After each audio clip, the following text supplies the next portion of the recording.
Good afternoon. Welcome on in to another episode of From Day One. This afternoon and evening both, we're going to take a look at a subset wants to play lawyer in the name of Rick Martin. We start first, courtesy of our good friend Law Talk with Mike, with a court appearance in which Mr. Martin is appearing. What is your statement? I give you 1 minute. Okay, Sims versus Ahern. It doesn't get any more black letter law than you can't represent somebody if you're not an attorney. He said Sims versus Ahern. I'm not even looking it up. You can't do it. That's it. Clearly states that the practice of law is a law of common right. I was not aware that I would be here other than acting as assistant. You were not aware you were going to be here? What the hell are you talking about? Not as her lawyer, but as assistance of counsel in this matter to help her because she does have understanding problems of the English language. Yeah, we have something for that when somebody doesn't understand the language. It's called a translator. We also have something for people who need assistance with law. They're called attorneys. The fact that you saw an alternate term for that, namely assistance of counsel, and didn't know the difference, just shows exactly why we require people to be attorneys so that they understand what is actually going on before they try to help somebody. Sir, apparently you have problems with the English language. This says appearance. It is for What is lawyers. appearance? Do not argue with me because what will happen is you'll get another 93 days and then we'll start over. So, sir, you came in here wanting to be assistance of counsel. There is no other definition. It is plain English. You can cite cases all day to me. You're entitled to a hearing. Your rights remain intact. But for today's purposes, you are under arrest for contempt of court, this court. You may be escorted out. Thank you. That is truly one of the dumbest things I've ever seen. A lot of these people, the Sov Cit types and other types, just people don't know what they're doing. They try to offer advice, and you can. That's sort of arguable because you have a First Amendment right, and you can sort of post bad ideas online and say, "Hey, it's my opinion." But if you try to enter an appearance on somebody else's behalf, you have literally put your signature on a document saying you're an attorney, and you're not. You're going to jail for that. The end.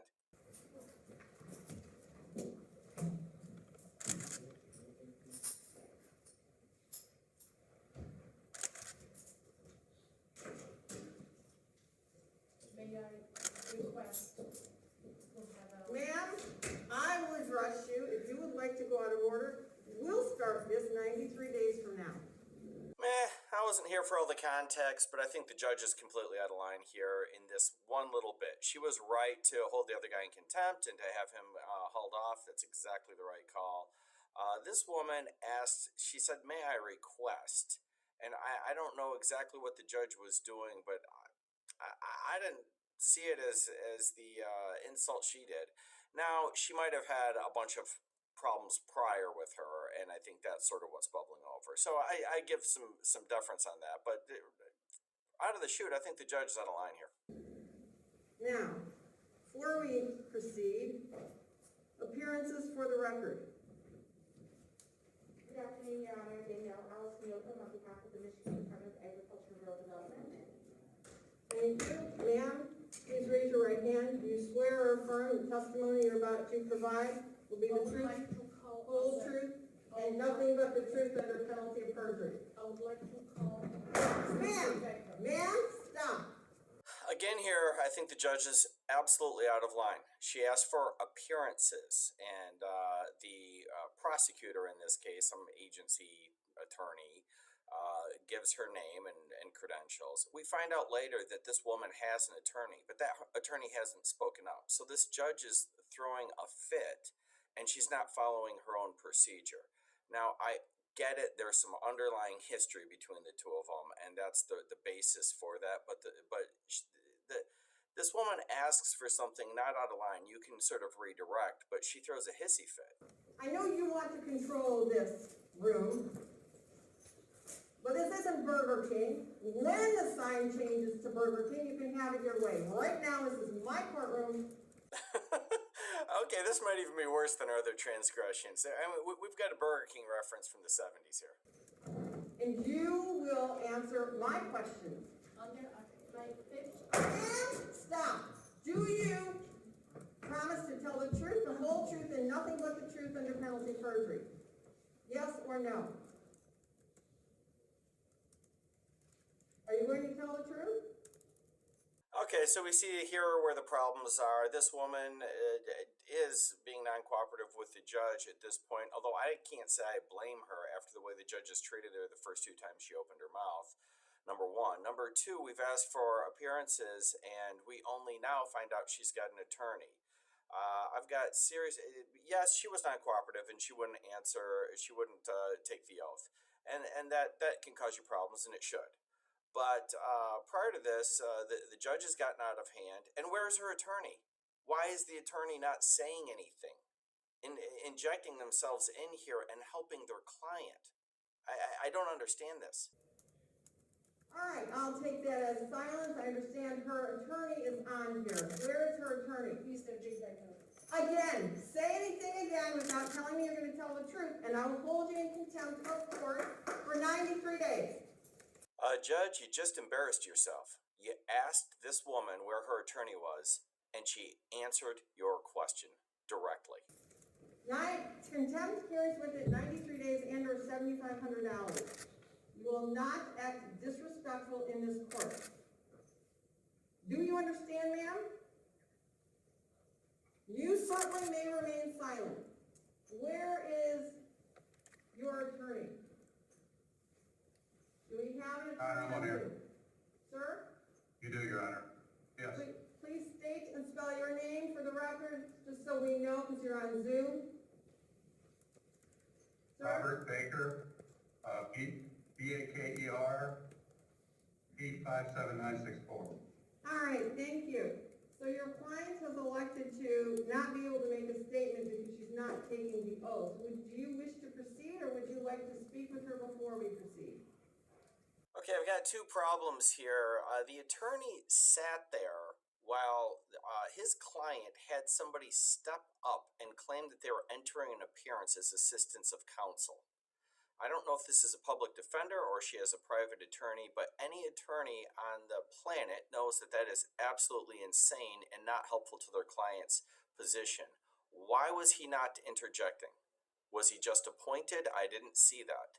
I just don't understand this whatsoever. The one big mistake his client made, and it was because she was mad, and frankly, she was mad for good reason because the judge was out of line. However, when the judge swore her in, she needed to say she would tell the truth. That was a mistake by the client. And this is another great example of how Zoom doesn't work. If you're sitting in that courtroom, you grab your client by the arm where someone can't see him and you whisper in the air, "Answer this right now." And you can't do that on Zoom. You can't even have a private conversation. Now we're looking at trying to get into a breakout room with what? She doesn't even have a monitor. All of this is insane.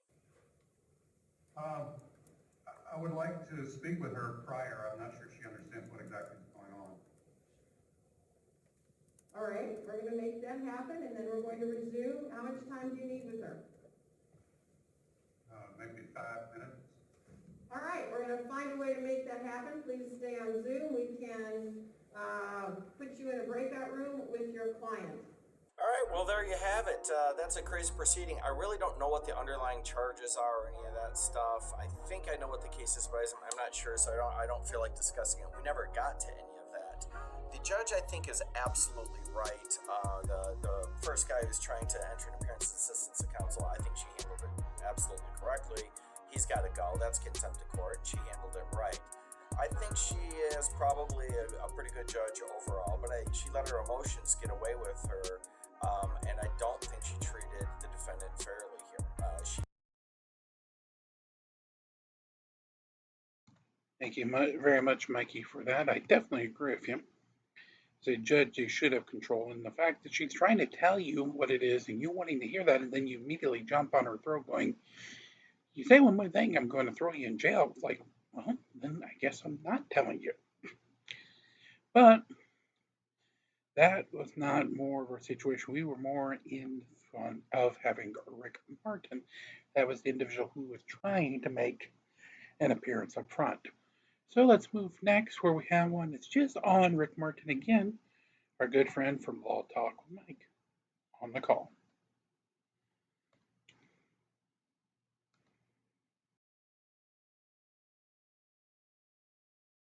Hi, this is Attorney Mike Graham coming to you from Chicago as usual, and today I'm very excited. I finally found a video clip of Rick Martin, the constitutional lawyer, and he gets to say his little bit here, and we're going to call this one Sovereign Citizen number 13. Let's do it.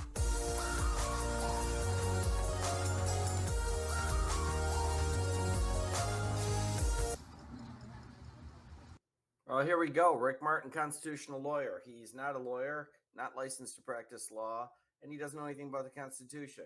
Sir, apparently you have problems with the English language.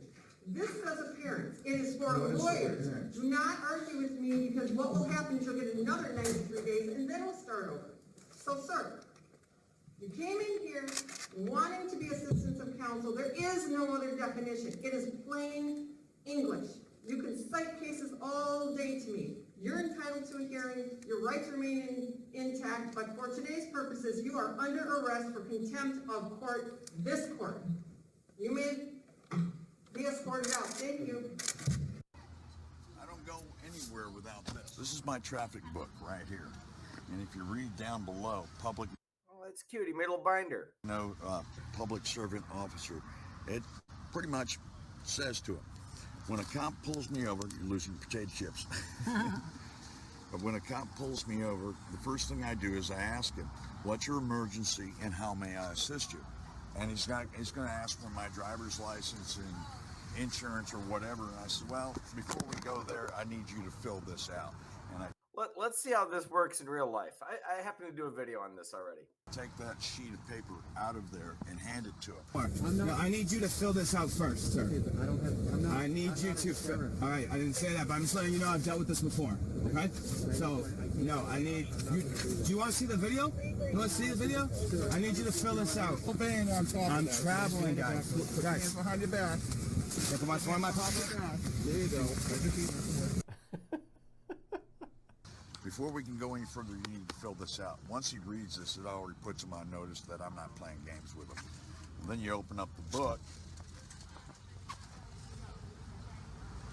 and that is so pointy. I mean, that is pretty good. He used a pretty big font and it's bolded. So that means that he really, that has a lot of weight. And here's the case I won against Harris County. Harris County, I always take my name out because I'm not going to give my name until you can give me what's called, and police always call it, it's RAS. What's your RAS? And they automatically assume I'm a cop because I'm using their lingo. And It's lingo. what RAS stands for, reasonable articulable suspicion that I've committed a crime. Okay, you don't have that? Okay, what's your SAF? Single articulable fact. Well, you don't have that either? Okay, you've just basically said that there's no reason to pull me over because you haven't seen a crime. I like how he just has this fantasy made up. First of all, if you get pulled over, they would probably respond with something appropriate to the situation.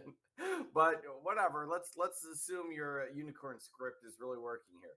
Okay, here's the case I won against Harris County. You can see the stamps and date. No, he didn't. He didn't win anything. This is garbage.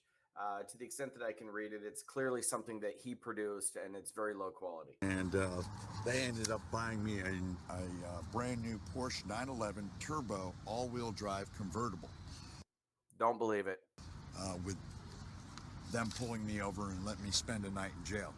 So, and here's the lawsuit. Show us the check. Show us the Porsche. Show us the order of judgment in your favor. I'd love to see it. I know you don't have it.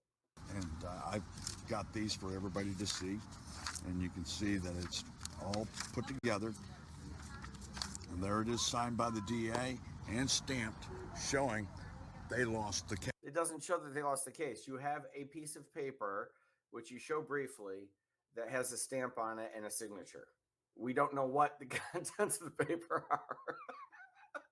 I've heard you say something that I simply do not believe, but I seriously am willing to be proved wrong. If you want to and you have this evidence, show it to me. I will put it on my channel and I will say you in fact do have it. It's possible. I just don't believe it. Case. And they lost it, and they paid And you I what? I sued them. And what did you win? $250,000 for a night in jail. Frankie is officially skeptical. And then Supreme Court says no license necessary to drive an automobile public highways. Never said that. Supreme Court has never said that. Now these are all documented. So what this is called stare decisis. Okay, we're running a case that's already been won in the Supreme Court. I'm going to assume no, you're not, but that is where we will leave Mr. Moron for now. What we will do, though, come on back tonight. We will pick up where we left off. We do have one extra video after that to get through Mr. Ricky Martin.